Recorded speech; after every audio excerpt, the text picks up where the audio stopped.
Hello once again everybody, as always my name is Blitzvogel, and once again we're going to be taking a look at the ATi Radeon X1600 that I took a look at a couple months ago and sort of gave a pretty, I guess I would say, decent overview on the history, the capabilities, and what to expect out of this very old 11-year-old graphics card. When it came to the software, I pretty much purely focused on gaming only, so this time around I wanted to give you guys some examples and some real-time footage of this thing doing its thing in some benchmarks, including 3DMark05, 06, a couple ATI-specific X1000 series tech demos, and I'll show you what happened when I tried to run Crytek's The Project demo, which was a demo for the X800 series specifically, but should have been able to run on the X1000, but we encountered some issues, and those issues are more likely due to the fact that we're running this card on a Windows 7 system, and because that demo is of course running in CryEngine. CryEngine has all the same issues on Windows 7, and I believe even Windows Vista systems.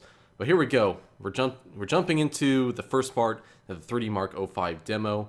Now, I showed you earlier at the beginning of the video, I did a GPU Z validation just to make sure, hey, we're running the Radeon X1600 as our primary graphics adapter, because I didn't have an issue, but I wanted to make sure that we were not using the HD4600 onboard graphics on this i5, which are better than this X1600 by a pretty good long shot. But I made sure that we were running specifically the X1600. I hard disabled the HD4600 within the device manager just to make sure, and I even went into the UEFI menu during boot up just to make sure, hey, our primary graphics adapter is PCI Express, because I was extremely surprised at how well this X1600 was handling this demo. Now, this demo is from the X1600's era, that being 2005. Well, the X1600 released late 2005, but I was extremely surprised at how well it ran this. I did not figure it would. Now, back in the day, on my first computer that could actually run this demo, it scored just under 2,000 points, and we'll see what it scores at the very end of this. I will say that the i5 4690 does influence the total score quite a bit, about an extra 1,000 points for the CPU test, but take away that 1,000 points and we're left with a pretty good picture of how well the X1600 does in this demo, especially when we go on the line and we look at 3DMark05 scores for the X1600 specifically.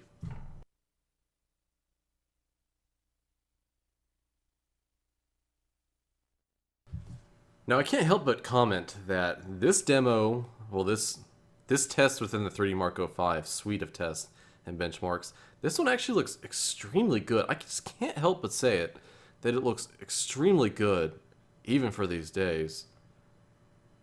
God, it's just so pretty. It still is. And the 3DMark06 version looks even better. But this, we've come a very long way in terms of graphics, but we were doing some pretty excellent things in 2005. And something like this being ran real time on an X1600 of all things, to me, it's extremely impressive. Yeah, our frame rate isn't always, the best. But as far as what we're looking at here, 3DMark05 is really testing the DirectX 9.0 B specific capabilities of graphics cards of that era.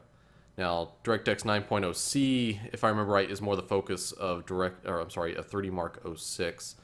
These are going to be more DirectX 9.0 B, if I remember correctly.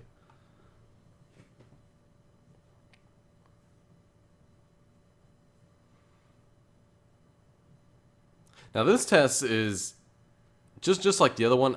It's fairly impressive, but I think what impresses me the most is the amount of imagination and work that's been put into it to make it look really interesting. Now, this does have a lot of fugly moments. The shadowing, the textures, some of the effects are sort of bad, but at the same time, the level of effects and the amounts that is going on within the scene is really cool to look at. And like I said, the level of imagination and creativity that's here is, I think, really excellent. And this is, of course, really before the whole steampunk thing kind of just really took off and just became a thing of its own a few years later. So like I said, this is 2005, so they kind of had an idea where things were going and what they liked, which, is cool for them.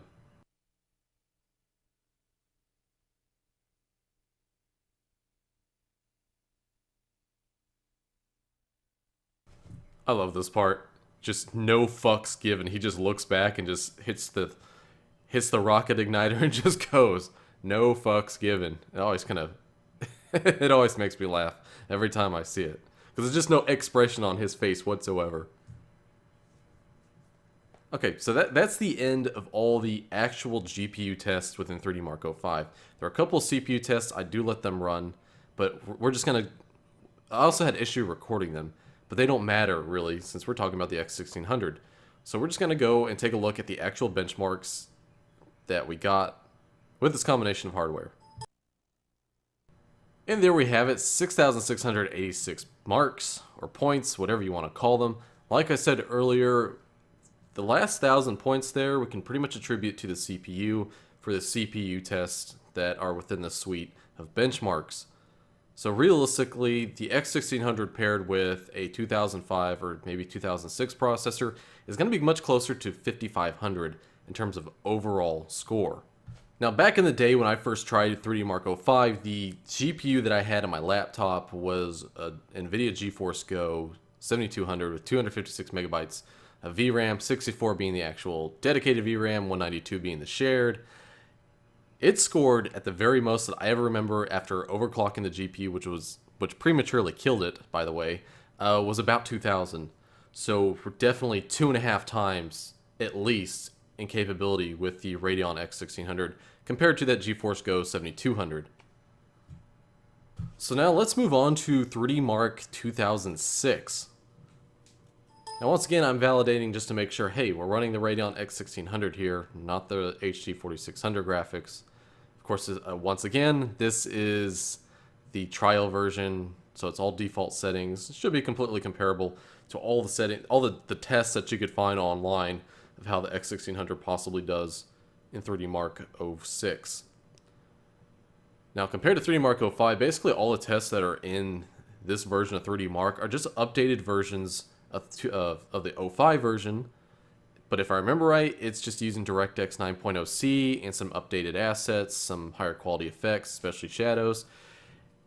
And realistically, you can see the performance is nowhere near as good as it was on 3DMark05. Now, in the video my Hardware Chronicles video where I talked about the X1600, I sort of kind of mentioned and supported my view in that the X1600 was kind of, I don't want to say dead on arrival, but it was sort of obsolete by the time it already came out. With the Xbox 360 already had just came out, or was about to come out, I'm sorry, a month later, in November of 2005, the X1600 was not going to be able to compete with with newer graphics cards like the X1800, which realistically was not that much, well, it was that much more powerful than the X1600, but it's really the X1900 that was going to set the standard when it came to ATI GPUs. And then NVIDIA already had the 7800, and then in 2006 they would release the 7900, the GeForce 7900, which the GeForce 7900 and the Radeon X1900 just beat the shit out of the X1600. Pretty much 2006 was the first and the last year the X1600 would be a workable solution for gaming on PC. Going into 2007, obsolescence just immediately arrives. The X1600 just did not have the legs for PC gaming really beyond 2005 and into the new generation that came with the Xbox 360 and the PS3. The Xbox 360 really just set the complete precedent in terms of graphical quality, graphical capabilities, graphical power, and what PCs were going to be able to need to either compete and exceed. And here once again we have that fairy test from 3DMark05. This time we got two fairies, so we got two different light sources, two different colors. For the most part it looks almost the exact same. I'm sure the shadows are of a higher quality, higher resolution I mean. But of course we got two fairies now. So we got one more whole light source creating shadows and lighting. It's still a very pretty benchmark. Now I remember running 3DMark 2006 on my first computer that I built in early 2007 with an Athlon X2 5600 and a GeForce 8800 GTS 320 megabyte, which it does really well in 3DMark06, or I'm sorry, it did really well in 3DMark06, running just under 10,000 points for its score. It was really awesome watching all these run pretty much in pure real time, you know, at least 30 frames per second minimum, especially those last two, because you can see the X1600 has a pretty hard time with them.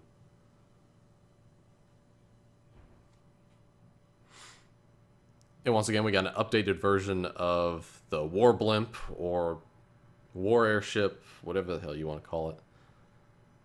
We can definitely already see that the water shader is a lot prettier. We got that that fog down there, and the assets are just higher quality. And the Serpent looks different. He's got a different level of coloring. He also has a lot of transparency on him as well.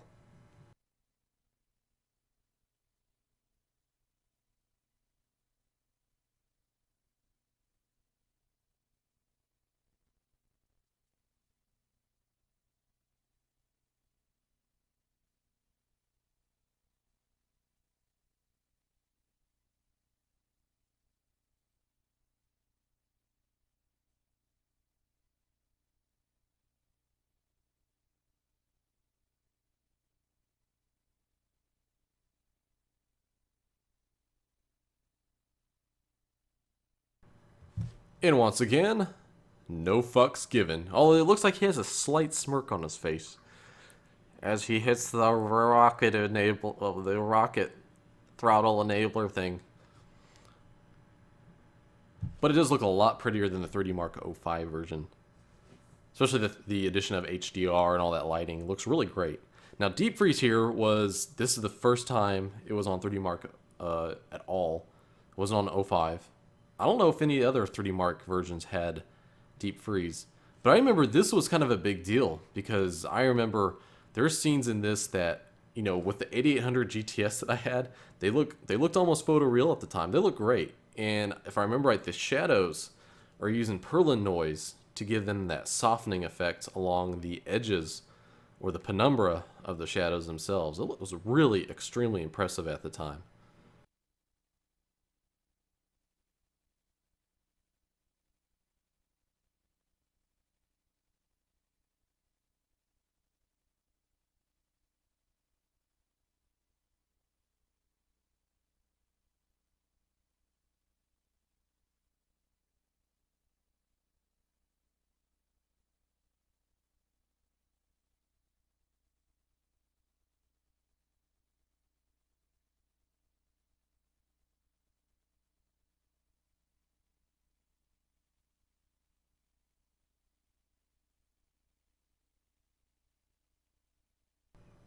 Now that would be the last graphical test in 3DMark06, or at least the demo version that we're using. So we're going to take a look at our score just to see how this graphics card has stacked up against anything and everything else.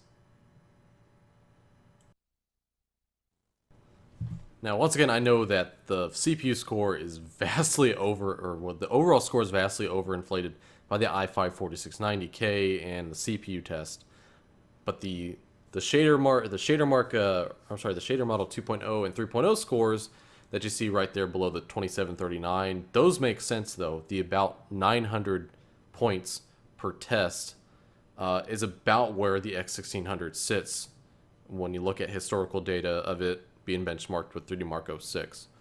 So let's take a look at our first ATI benchmark featuring the pretty famous, well, maybe you might know who she is, Ruby, who was ATI's kind of mascot character for a lot of their demos back in the day. And she sadly, she sort of exists, but she really doesn't make any appearances anymore.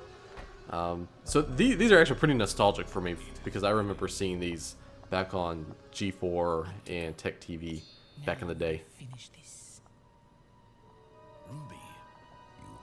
Now, stylistically, these are very dated, but technically and graphically, they're actually very damn good looking when you take a look at the lighting, the soft shadows, the overall shading. It's extremely high quality. Now, some of the way the shaders are used and the kind of shaders that are used are dated once again. Just the overall quality of it is extremely excellent. Most notably, for me, the geometry. The geometry is extremely well done. It looks really damn good. For something that's running in real time, running on this X1600. Yes, this is real time. It doesn't look real time, but it is, actually.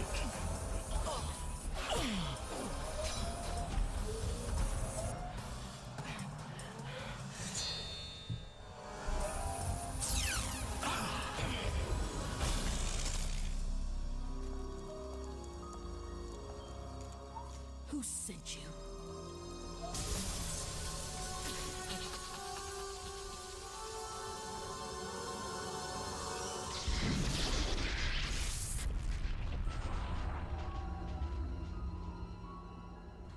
As far as visual settings go, I really don't know what resolution this is running at. I'm going to assume it's 1024 by 768, which was standard back then. As you can see, this is a 4:3, but we can't make any changes to the resolution. But we can at least go into the demo, into specific little screenshots or frames, really, and we can start manipulating our view around the scene, so we can see, yes, this is actually real time. And like I said, this looks really good for 2005 on an X1600. Really, really damn good. I mean, this is what you can get when you can code directly to the metal with a GPU. Assuming this is coded directly to the metal, which is what I'm going to assume. I don't see them getting this level of graphical fidelity running via DirectX 9. I just simply don't see that happening. So this looks great. Of course, this is going to be beyond whatever we would actually see running at real time on an X1600, unfortunately. This specific shot really takes me back because this is back when HDR, you know, the original HDR, not the HDR we have these days, was really taking off, and it was sort of a big deal. Especially in that NVIDIA cards at the time could not render HDR plus MSAA at the same time. I think specifically MSAA. They could not do them at the exact same time. If you had a game that had both in it, you had to choose one or the other. You cannot do both. But the ATI cards, specifically the X1000 series, had support for HDR plus MSAA all at the same time, which was really cool back then, if you had the graphics horsepower to back it up. Now we're going to take a look at our second ATI X1000 series demo, one that is arguably more impressive, and I feel much more representative of what games were going to end up being like in the upcoming years after the X1600's release. Now immediately, the thing that kind of blew my mind was that water shader, how extremely good looking it is, and the real-time reflections that we're seeing in the puddle surfaces of the water here on this ledge. Watching this demo, just like the last one, good God, look at that, the rain pouring off the edge. That shader is amazing. That looks absolutely incredible for something that is 12 years old. Well, almost 12 years old. Well, I guess it is 12 years old, whatever. And we're running on an X1600 here. But just the overall scope of this is amazing looking, even for these days. For this day, this is the kind of graphics I would expect in a game. The level of detail, the level of materials, especially the materials quality is extremely good. Also, it's kind of hard to see at this point in the demo.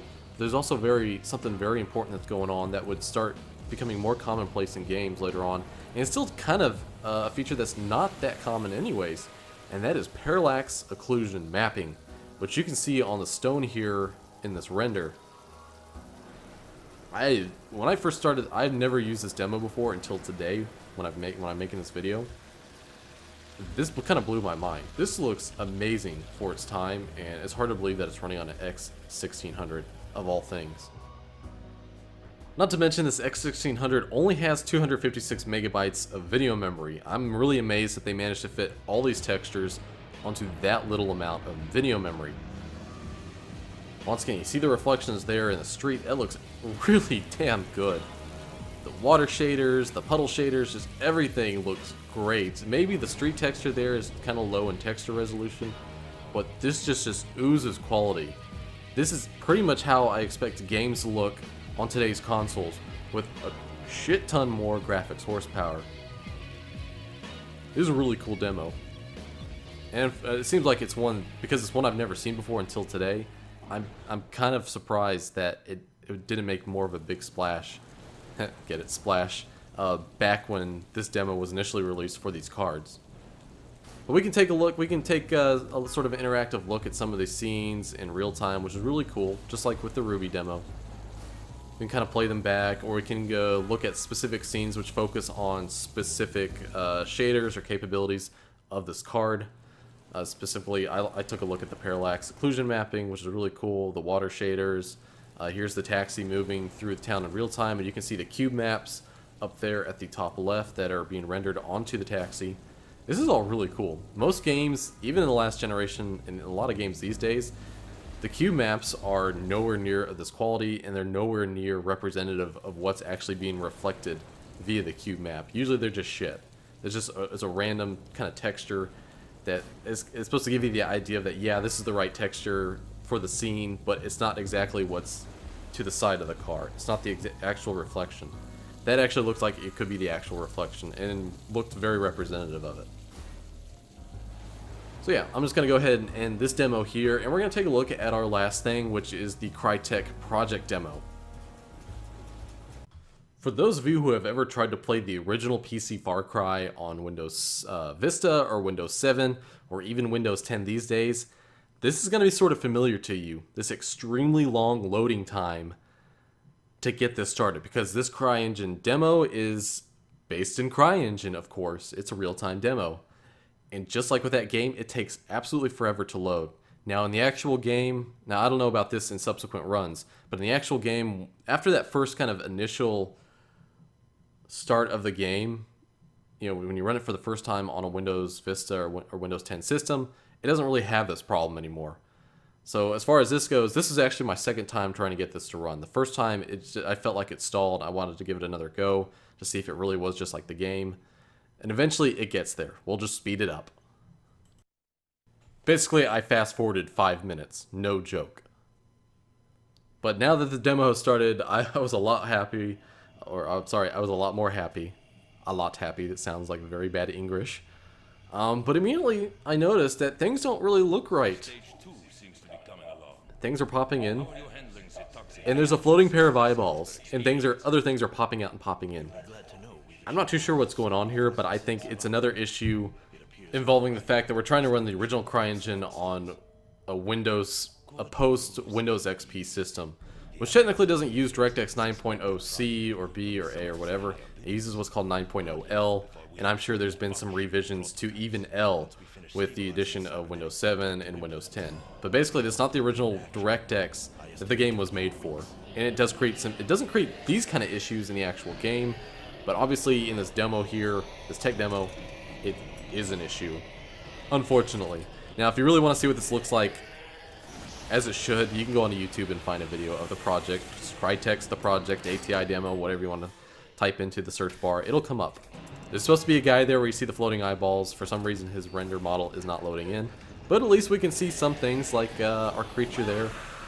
We can see his shader, his occlusion shader, or invisibility shader, whatever you want to call it. So we can at least see that. And this demo is actually running better than I figured it would. Now this demo was originally made for the Radeon X800 series, the previous generation to the X1000. Well, sorta, I guess you can describe it as that. But yeah, the X800 was what this demo was made for. So this is actually not made for the X1000, but I did want to see how well this demo did run on the X1600, just for shits and giggles in comparison to all the other demos. It's definitely not as graphically impressive, but it still runs very well, and except for all the graphics glitches, I was thoroughly surprised that it was running this at this level of detail, but at the same time I'm sort of not, because any of the indoor scenes in the original Far Cry are really not that well, they can be graphically intensive, but these are very small limited scenes compared to the very large environments of the outdoor parts of that game. So at the same time I'm impressed, but at the same time I'm not impressed. I'm not impressed by all these glitches. Send a cleanup crew to Lab 5. So yes. Okay. Sir, I'd strongly recommend. I'm probably just going to go ahead and I'm just going to go ahead and shut up. And I'm going to let you enjoy the rest of this if you're enjoying all these crazy glitches that we're just witnessing right now.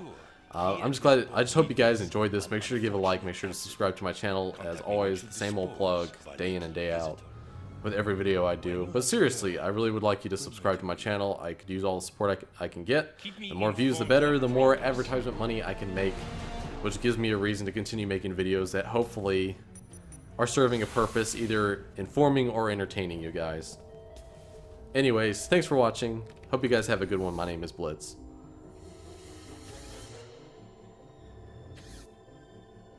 Long time no see. What do we have here? This may work out even better than I planned. We've got uninvited guests heading for Allura, so you maggots better start acting like real soldiers! Ramirez! Take one of the RPGs, I'll tell you when to intercept. Do not, I repeat, do not take it out until the girl is off! Now get the hell out of my sight! I think this is it. I can take it from here. Those Japanese ruins should be a few clicks inland. How long you think this'll take? A day or two. Just keep the radio handy and I'll contact you as soon as I'm done. See you later, sailor boy! It's your dime, lady.